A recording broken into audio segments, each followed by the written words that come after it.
Teoria da origem do nada como explicação para o nascimento da matéria. Artigo elaborado pelo professor Edjário Dias de Vasconcelos e autor da própria teoria.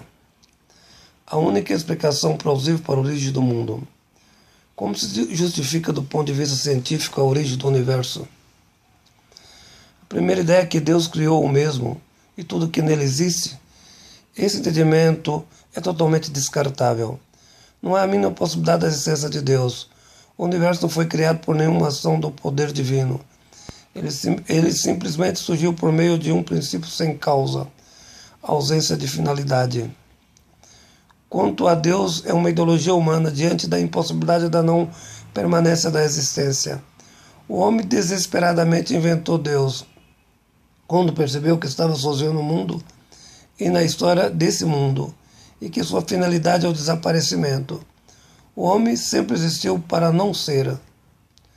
Descartando a hipótese de Deus, precisamos de um caminho racionalmente compreensível para a explicação de tudo que existe no universo. Essa ideia não pode estar relacionada com o tempo, simplesmente porque o mesmo não existe. Em relação à evolução contínua a respeito de tudo que existe, o que existe no universo é apenas a continuidade, mesmo superando estágios e formas, mas não o princípio substancial da origem do átomo.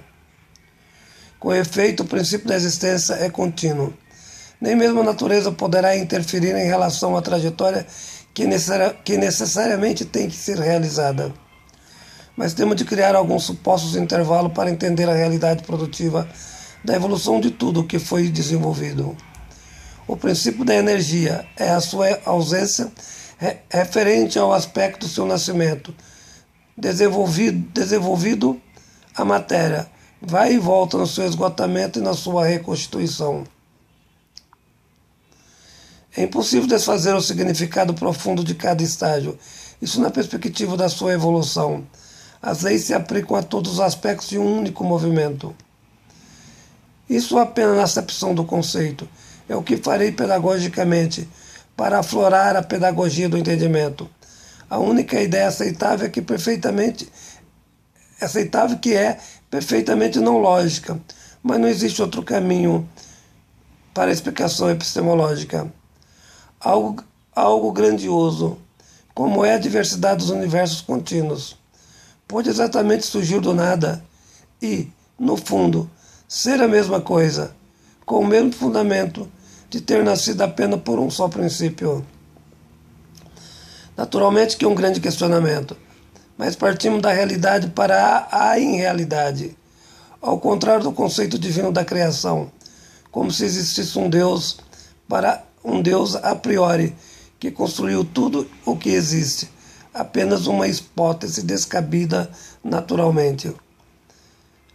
Antes desse Deus em referência, existiu tão somente o nada, o referido tendo surgido dessa formatação, o que naturalmente é absurdo.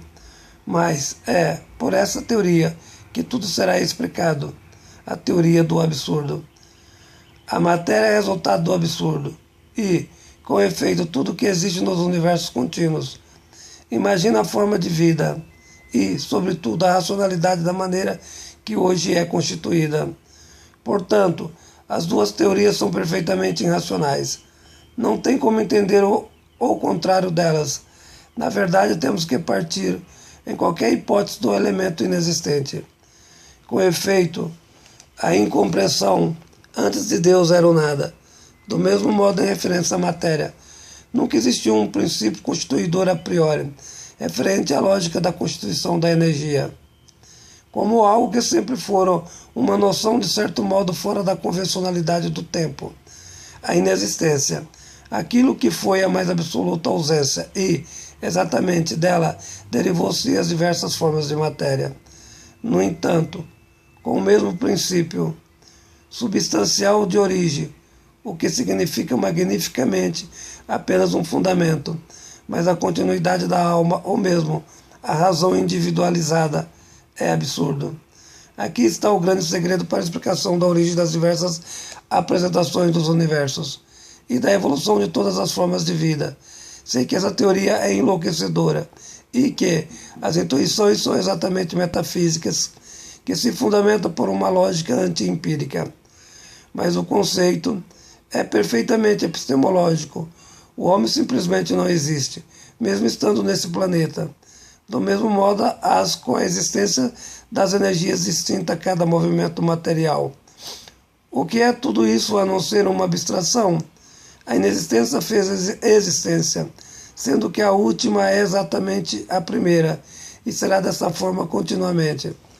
Naturalmente que é muito difícil a explicação da acepção epistemológica, mas farei um esforço medonho para poder transformar uma lógica completamente irracional em uma lógica perfeitamente da racionalidade não empírica, mas intuitiva. Isso porque os fatos aconteceram nessa ordem. O que é substancial no mundo não poderá ser compreensivo, a não ser por esse fundamento do entendimento, aceitável do ponto de vista da lógica. Em ausência de outra explicação razoável, sintética ao desenvolvimento indutivo empírico, compreender o que a princípio seria impossível quanto ao aspecto do próprio entendimento.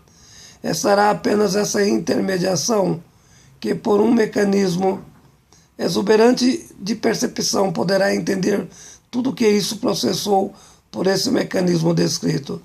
Entender o mundo depois da sua existência é muito fácil, e qualquer físico ou filósofo de boa formação acadêmica poderá entendê-lo perfeitamente, com explicações apenas empíricas, mas isso por meio de um tempo próximo apenas a posterior, mecânico ou campo da indução empírica, construída morfologicamente por preceitos não fundamentais às origens.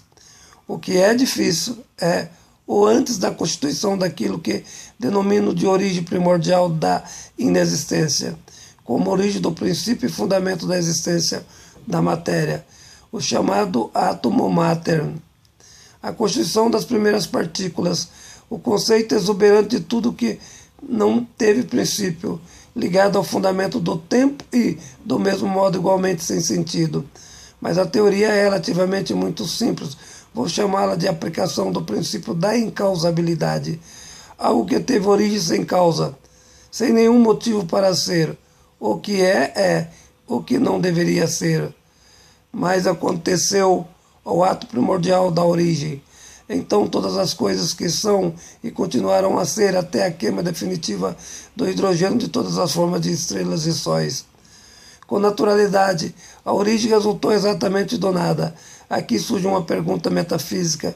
Por que o nada conseguiu constituir em tudo que existe, mas não determinou a existência de Deus? A resposta fundamentalmente é fascinante. É muito fácil construir tudo o que existe, mas o que não era em forma de energia seria possível transformar-se em Deus. Isso não é possível. Ser Ele, pelos preceitos existenciais da metafísica, é muito mais complicado do que ser os universos contínuos em todas as suas dimensões. Resposta simples, porque tudo é metafísico. Isso, a princípio, pois a priori, é empírico. Justifica-se a epistemologia da existência. Então a realidade confunde-se com a irrealidade, mas o que transparece é o que não é na formação do existente. Deus seria na realidade um espírito, quanto a lógica da existência estava sempre projetada nela mesma para o futuro. A existência apenas da matéria e não do espírito. Consequentemente, Deus não poderia existir. Sendo dessa maneira, entende-se do mesmo modo o homem. A impossibilidade de se ter uma alma, a realidade é apenas material. Portanto, cabe aqui uma explicação do verdadeiro significado do nada. É necessário muita abstração e distanciar-se do tempo, até mesmo do entendimento da sua existência. O que é entendido, explicado, não é absorvido, mas consegue-se formular o conceito, o que já é o suficiente a esta lógica da realidade da energia. Necessária a primeira explicação, a única coisa que poderia existir a partir da lógica do nada seria tão somente o universo, composto pelo vazio, determinado pelo vácuo e o infinito. Mas a realidade do infinito é a própria ausência entendida apenas pelo conceito epistemológico da ausência. A existência desse princípio é inteiramente cabível na inexistência de qualquer princípio. Aqui está a explicação do primeiro conceito derivado do nada, na formulação dos diversos universos contínuos, particularmente do planeta Terra e da nossa origem. Confesso que tive muita sorte em entender tudo isso e levei anos. Tive de ler centenas e centenas de livros de diversas disciplinas e naturezas. Posteriormente, o privilégio em formular tal conceito. O segundo elemento é a inexistência do próprio infinito, a relação do vácuo que se dá na direção do mesmo para todos os lados, algo que não tem fim porque existe exatamente como ponto vazio a sua ausência. No terceiro elemento, tudo isso composto pela inexistência da luz, o universo inteiro escuro, desértico, perdido nele mesmo, sem perspectiva de ser diferente. A distância era exatamente a mesma em razão da ausência do tempo. O quarto elemento e último dessa exposição, uma temperatura incrivelmente fria de trilhões e trilhões de graus negativos. Foi exatamente dessa temperatura que produziu no universo afora e infinito trilhões e trilhões de superblocos de gelo, muito mais resistentes que as rochas hoje na Terra.